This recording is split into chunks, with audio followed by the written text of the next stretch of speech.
Guy with sword vs 50 cops. Interesting. Let's see.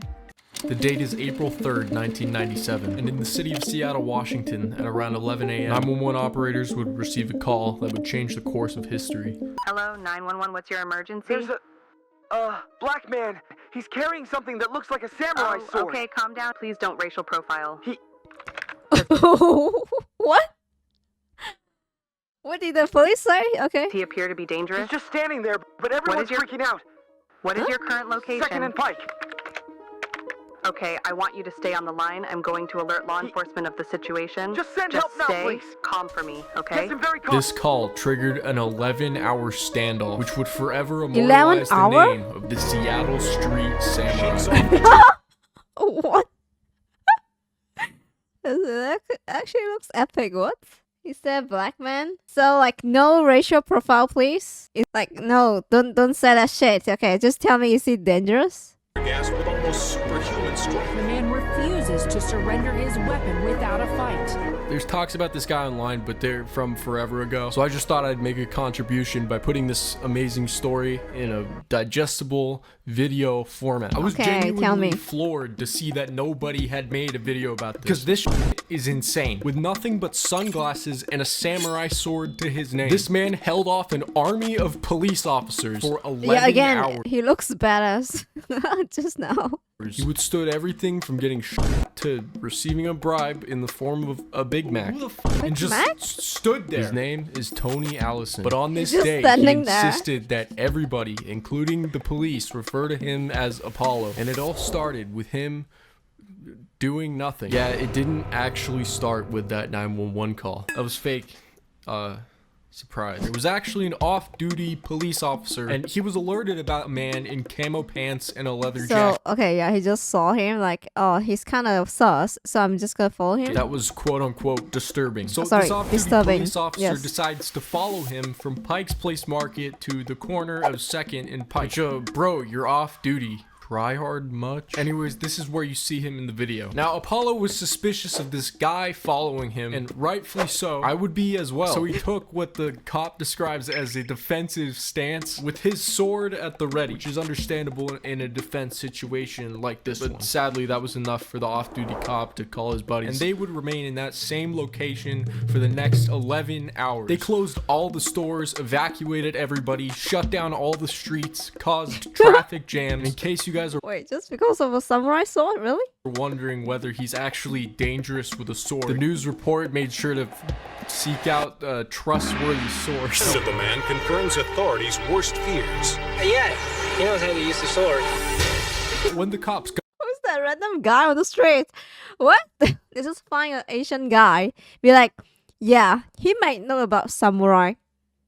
Let's get it. Got there, apparently they tried to bribe the samurai sword out of his hand with a glorious sum of $50. I want you to take one look at this guy and guess how he responded. Defensive stance. No, but actually, verbally, he didn't say anything for the entire 11-hour standoff, except mentioning he had brothers in China and Russia and correcting police officers when they wouldn't refer to him as Apollo. He also said that he was possessed by demons and wanted to he's the early days of trolling, guys. Yeah. He's just a troll, bro. What the fuck? He talked about Satan. He talked about his brothers in Russia and China, but he never really engaged negotiated. But yeah, he just refused to drop the sword. I don't know, I couldn't imagine why. However, the police did not give up here. They went back to the drawing board and came up with another offer. I can't make this shit. It's your McDonald's Big Mac. You've got to taste. They offered him a Big Mac. No, I'm serious. This is real. They offered him McDonald's. This is targeted. Then they assumed since he was unmoved by this, he must have a mental health history. So they tried triggering schizophrenic urges. Of course, he was unmoved by these childish tricks and continued to stand his ground. So the police weren't sure what to do next. Since he wasn't attacking anybody, they had to get the sword out of his hand. They thought about throwing a net over him. They shot him with tranquilizer darts, which had no effect. They also shot him with those riot pellets, those little beanbags. I don't know if you guys remember that scene in Jackass where they shot Johnny Knoxville with one of these things. It's considered less lethal.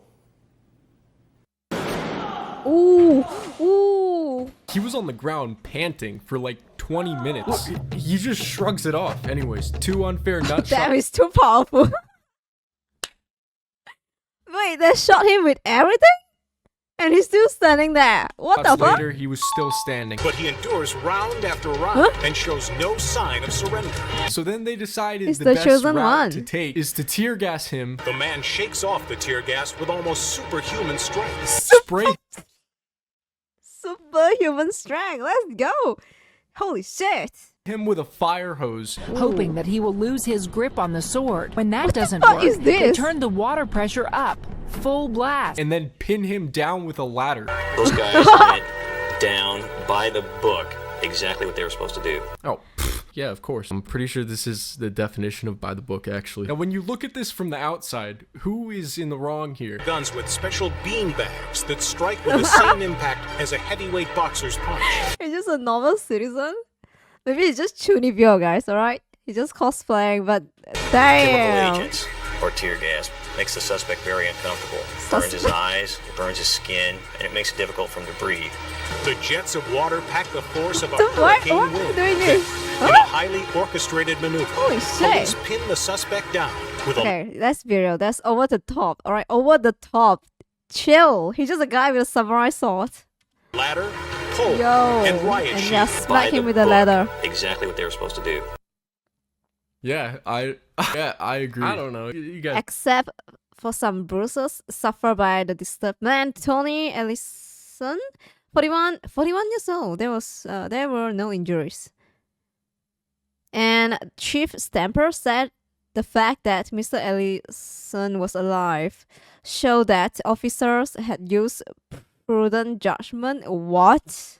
What do you guys No think? Would you injuries. consider Really? this excessive force? Let me know in the comments. And you might think this man's had enough. But the tragedy of Tony Apollo Allison's story is not done. As it turns out, only a year prior to the sword incident, Tony Apollo Allison was released from Western State Hospital after finishing a 10-year sentence from a charge in which he pled not guilty due to insanity, a charge of second-degree assault with intent to rape. Before this incident, he was an alcoholic, wandering the streets with a sword on his back, and now he's a man with his name engraved in history. He was later sent back to Western State Hospital. However, his current whereabouts are unknown.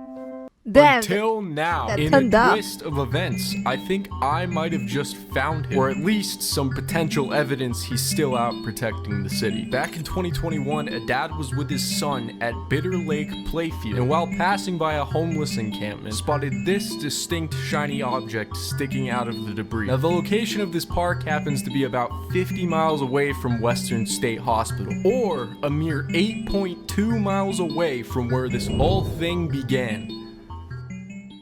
Dude, why And you due to Apollo's story why are you doxing him if that's him? being very old and many news sources doing very minuscule amounts of deep diving, Hey, you know what? Alright, it turns dark in the end, and this guy just tried to dox him. Yeah. just very little information in general. I Hey, had to by the way, resort to guys, I these got two this location mark. Yeah, let's check if he's the homeless guy with the samurai sword. blog posts excessively. This one's got a really neat website, so go check it out. Oh damn, the picture looks badass. Posts about like alien, CIA, Aliens? cover ups. Alright, thanks for the video, man. Okay, again, this video is by guys. Interesting. The police is definitely like bullying him, guys. A man with a samurai sword. You guys telling the shop like close off, block the street, harass him for like 11 hours. Come on, man. This could end like early, but yeah. Yeah, they offered him a Big Mac, and when he didn't take it, they thought he was insane. Has to be one of the craziest thing that went through anyone's head ever.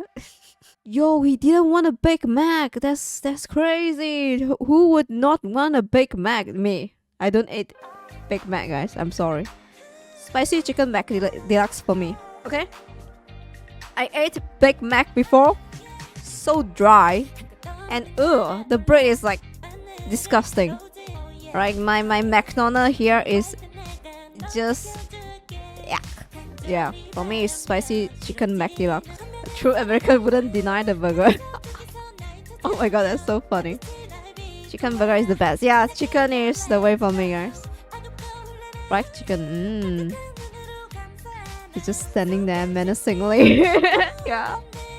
For real, he got the aura though. Yeah, this bro, they keep firing shit on him. sack to the sack, endure tear gas, tranquilizer darts, fire hose, even resist the urge to take $50 or a Big Mac. Actually a legend, true. Hopefully no one actually doxed him, okay? I do not know his identity, but yeah, hope he's well.